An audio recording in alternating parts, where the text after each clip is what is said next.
va a ser un 2% más la inflación que fue de 2 meses atrás. La inflación de febrero fue de 2,4, 2 más 2,4, 4,4%. ¿Qué va a pasar en la provincia de Buenos Aires? El incremento va a ser de 4,2%. Bien, tenemos internet y telefonía para cerrar. Exactamente. Ahí la suba va a estar en el orden de 3,2% hasta 3,2%, depende del plan que tengas y la compañía que vos tengas contratada.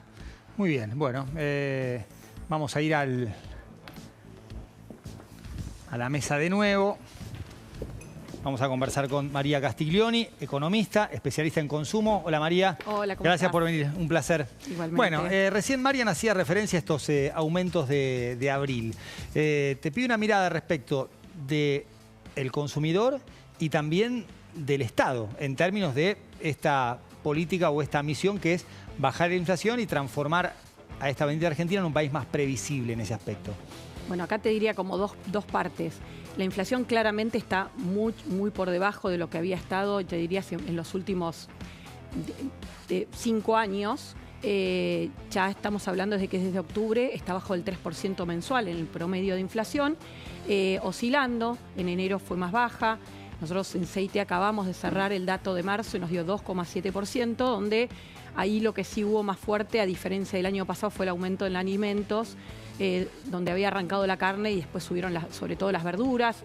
Creemos que parte de esto tiene que ver con las lluvias, las inundaciones, la falta de acceso a los mercados, y vamos a ver si eso retrocede ahora en el mes de abril.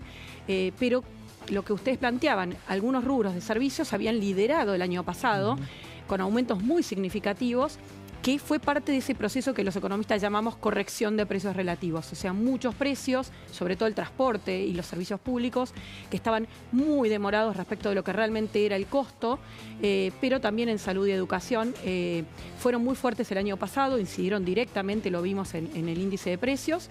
Este año los incrementos ya son mucho menores, aunque en algunos casos siguen por arriba de lo que es la inflación pasada, como el caso de los colectivos.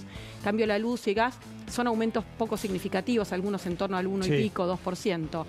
Todavía la inflación sigue existiendo, no desapareció, lleva tiempo. Todos los experimentos, los procesos de baja de inflación, de plan de estabilización con alta inflación, tardaron tiempo.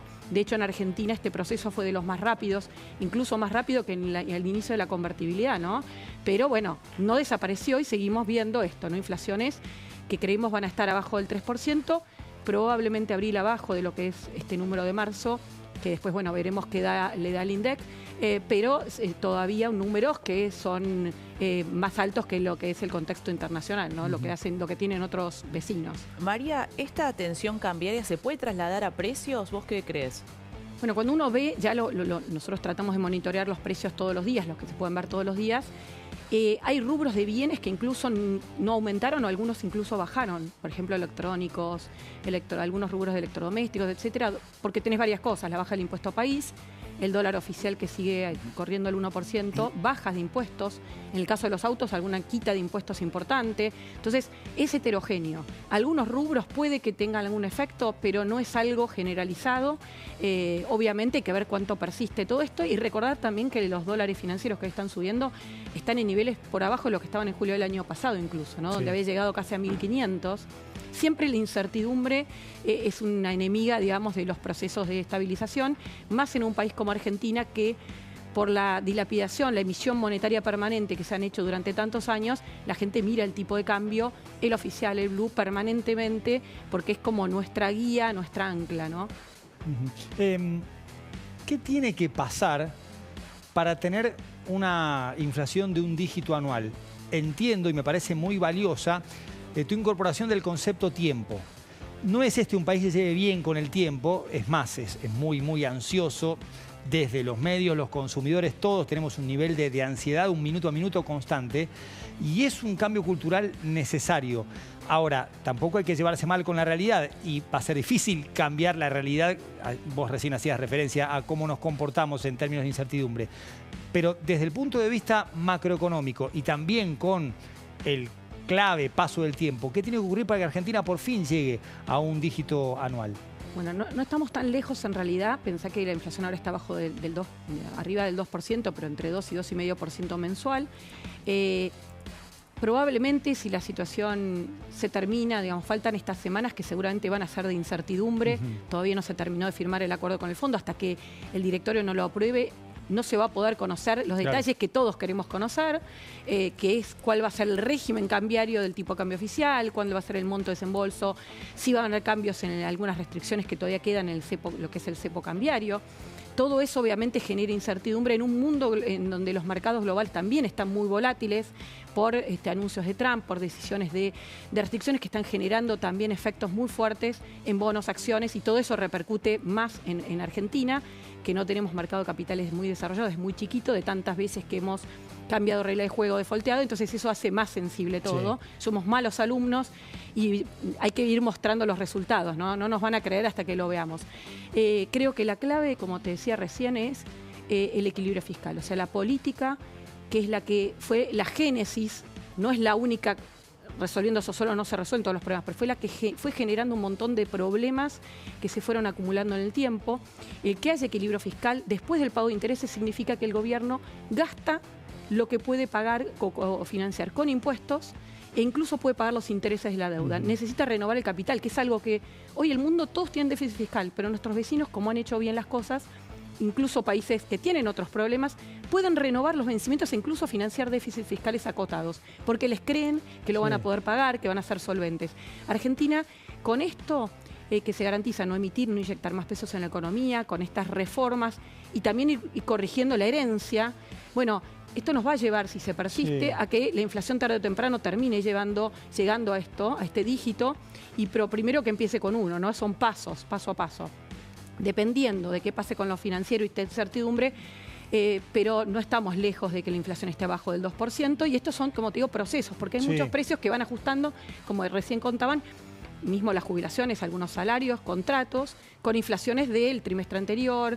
Los nuevos alquileres se hacen en general con ajustes trimestrales, entonces es como un círculo vicioso cuando la inflación sube y virtuoso cuando empieza a bajar, pero no es instantáneo el ajuste. Entonces yo creo que te decía, es un proceso.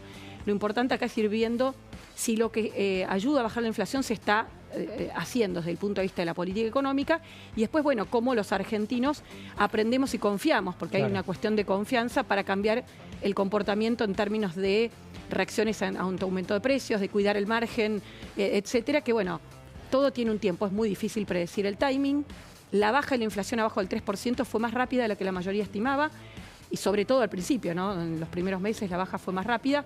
Hoy es difícil predecir el ritmo, ¿no? Tratamos de pronosticar, es nuestro trabajo, pero bueno, es muy difícil ese timing, ese lado fino. ¿El crawling en ese sentido funcionó o no terminó de el haber bajado del 2% al 1%? Bueno, se mezclaron muchas cosas justo en ese momento, ¿no? Que fue a partir de febrero, donde también, como te digo, el mundo se complicó, la cuestión política interna también, ¿no? Se pasó un test para mí muy relevante en dos planos, que fue, finalmente el gobierno logró el apoyo en el Congreso para el DNU, porque el acuerdo con el fondo no podía, digamos, firmarse si no había una convalidación del Congreso, y esto también fue importante. Y la otra fue todo el tema del ruido en la calle, ¿no? Que son factores que en Argentina nos traen, digamos, recuerdos no muy lejanos de complejidad respecto de cómo un gobierno que tiene debilidad parlamentaria, que no tiene diputados, muchos diputados ni senadores, pero tampoco gobernadores, puede, digamos, mantener su política económica en esos contextos donde todavía quedan muchos desafíos, y obviamente donde, si bien los salarios le vienen ganando la inflación ya hace muchos meses y las jubilaciones están recuperando, el nivel del que se partió es tan bajo que obviamente hay mucha necesidad, y a pesar de que la pobreza va a haber bajado, sigue alta. Entonces, obviamente, lo que decía Juan Pablo tiene que ver también con la ansiedad de que la economía argentina desde 2011 que no crece. Entonces, cuando uno mira por habitante, el PBI por habitante ha caído, los volúmenes que generamos de valor agregado cayeron al cierre del 2024 más de 11%, y por trabajador, aunque sea muchos que están en mezcla de planes y trabajo, cayó como 20%. Es el país que peor se comportó en esos términos. Entonces, si cae lo que vos producís por habitante, necesariamente la gente está peor. La clave es cortar con eso volver a crecer, pero crecer es un resultado. Entonces vos tenés que crear las condiciones. Claro. Y entonces creo que es un proceso de transición donde todavía la ansiedad, hay resultados porque estamos viendo la actividad creciendo y mejoras como comenté Sí, recién, el interanual es bueno y el intermensual también en términos de crecimiento. Totalmente, pero todavía obviamente eso no implica que la gente está bien, Claro. sino que estamos mejorando y es algo que lleva de vuelta tiempo también que se libere. No hay soluciones mágicas, lamentablemente. ¿Y ves un nuevo consumidor en este contexto? La gente está, de alguna forma, peor en relación a antes, pero se van mejorando los ingresos. ¿Cómo es el consumidor argentino hoy? Bueno, el consumidor argentino hoy tiene otro panorama que es muy importante esto, ¿no? Porque en el periodo, en general, en los últimos gobiernos kirchneristas, la expectativa de que la inflación iba a subir, la brecha cambiaria era muy alta por la cantidad de restricciones y trabas, digamos, que había crecientes para que no se fueran más dólares. Eso impedía que entraran, pero un corralito para la salida.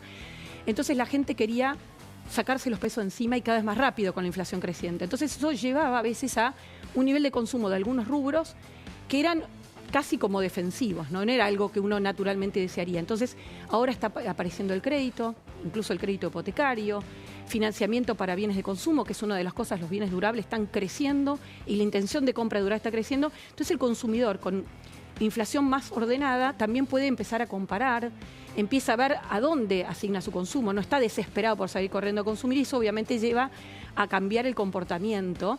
Y acá también hay un juego importante también del lado de los comerciantes y de la producción de ayornarse a ese nuevo modelo que es más parecido al resto del mundo, ¿no?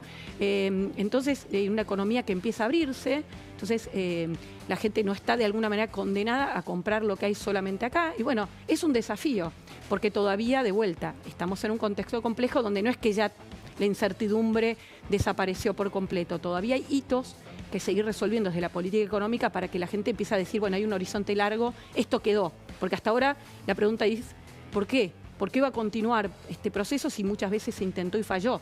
Yo creo que acá el gran cambio y el gran acierto del gobierno fue haber arrancado por lo que era muchas veces algo que se hacía lentamente, que es el tema del ajuste fiscal. ¿Por qué? Porque si vos no ajustás, mientras tengas déficit lo tenés que financiar. Necesitas o emitir o que alguien te preste. Si no te prestan, como hoy Argentina no están prestando, Argentina ha cancelado deuda, el gobierno nacional ha cancelado deuda con ahorro. Sí. Entonces, bueno, si eso te genera más incertidumbre. Hasta ahora eso ha cambiado, pero todavía restan pasos y mojones. Entonces, estamos en un periodo, como te diría, de transición encima en un año electoral. Siempre en Argentina los años electorales traen también su incertidumbre. En este minuto a minuto que llevamos los argentinos del acuerdo con el fondo, del tipo de cambio, yo te diría minuto a minuto literal. Sí, entonces sí. es difícil tratar de alejarse y poner en perspectiva las cosas, Claro. ¿no? María, muchísimas gracias por haber venido, un placer. Igualmente. Gracias, de muchas nada. gracias. Señor Maxi Sardi, ha tuiteado el presidente, se ha montado en un tuit, por supuesto, a una noticia de último momento y esto es lo que tenemos que saber a esta hora.